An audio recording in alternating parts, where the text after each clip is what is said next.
बेटा। हाँ हो पातल जा तेरी बोल। हाई फाई रंगदार स्टाइल घायल कोइले बात तोहार समाइल वादा करा तनी रहब शरण में कोनो फायदा नहीं है। एगो लड़की बसल दिया मन में जवन संगे पढ़ेले टीवी संग में हमर भाई होई कोली ओकरे कोन में जवन संगे पढ़ेले टीवी संग में। समझ में आइल? पागल भइल बड़ा का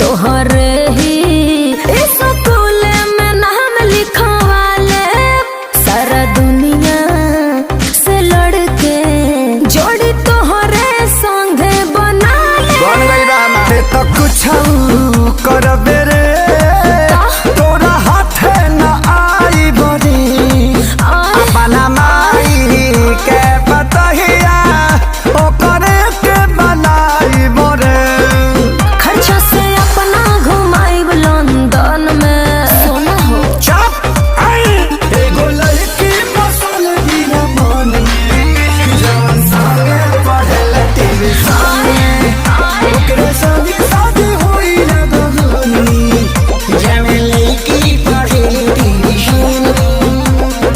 आई हो दादा